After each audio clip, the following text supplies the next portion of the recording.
When you become the image of your own imagination, it's the most powerful thing you could ever do. Close quote. That was by one of drag queens community's role models and icons, RuPaul. Drag queen culture could be argued as one of the most creative forms of self-expression. A drag queen is usually a man or a transgender woman developing a character and performing on stage. Each aspect of their performance is extremely creative. From the theatrical makeup to the choreography, creating a character that exemplifies who the person is a daunting task, which makes it such a unique talent. Each character is different, ranging from Trixie Mattel to Kimchi. More respect and appreciation should be displayed among the drag queen community.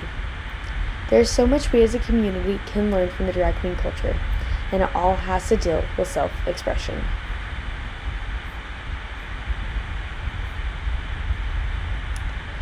So what is the history behind drag queens? Believe it or not, drag queens have actually been around as long as Shakespearean plays. Men would often dress as the opposite sex due to the ban of female actresses. In the Shakespearean plays, there were no set gender roles because of the ban. The name drag actually came from the fact that the dresses the men would wear would drag on the floor, and hence the name. Impact Festival, a company solely made for self-expressions and performing, goes into great depth about the start of drag queens and Drag Race itself.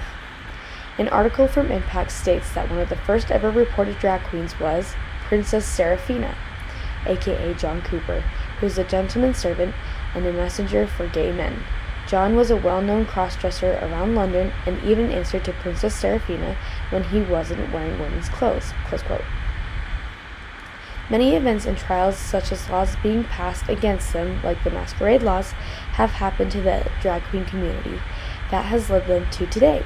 Unfortunately, drag queens and the LGBTQ+ community have not been accepted until well into the 70s and 80s, when even still they had to fight for acceptance and acknowledgement. It wasn't till the late 90s when RuPaul paved the way for the LGBTQ+ community and eventually started his show, RuPaul's Drag Race, in 2009. So what are some current events that have been taking place? There are currently many events taking place within the drag community that we do not hear about. Some headlines I have recently seen were how RuPaul has the most Emmys out of any black performers, discrimination against drag queens attending schools after being invited, and the revolutionary kids teaching teachers about queer youth. The most intriguing topic to me was the fact that RuPaul has some of the most Emmys out of any black performer. As an article from People magazine states, with his show, RuPaul's Drag Race taking home the Outstanding Competition Program honor at Sunday's 2021 Emmy Awards, RuPaul now holds the record for the most Emmys of any black artist with 11 total statues. Close quote. I believe that it is well deserved that RuPaul has received the recognition, but I am surprised it was not spread as much as it usually is. It's a massive achievement, and I believe some parts of the media still hold back on sharing information concerning the LGBTQ+ community. The next article that I found that was very informative was from the news source The Independent. It talks about a creative 9-year-old boy named Keegan. Keegan began to influence his teachers to become more accepting and inclusive to non-binary and gender-neutral students. This provides a safe space for young queer students. In the article from The Independent, it states, "The degree of acceptance for such students can literally be a matter of life and death," experts say. A national survey of 34,000 LGBTQ+ youth aged 13 to 24 released last week found 39% seriously considered suicide in the past 12 months, as did more than half of the transgender and non-binary youth, according to the Trevor Project, a pro-LGBTQ+ group focused on suicide prevention. Close quote. Media surrounding the drag queen community is often pushed down or moved aside due to those who still might not agree or accept the culture. So what can we learn from the drag queen community? I feel the most important form of communication that we can learn from the drag queens is the communication of self-expression, as well as normalizing and accepting people's true character. One of the most important factors of communication is empathy and understanding others' purposes.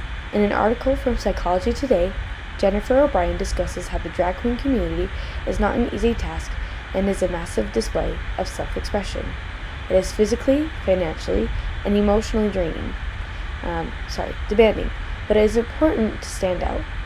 O'Brien says, those who perform drag full-time are faced with many personal, physical, and financial sacrifices as well.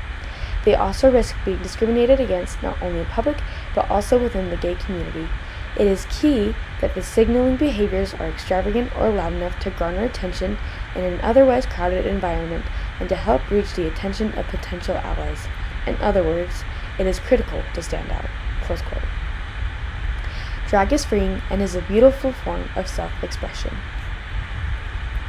In conclusion, self-expression is an important key factor when communicating.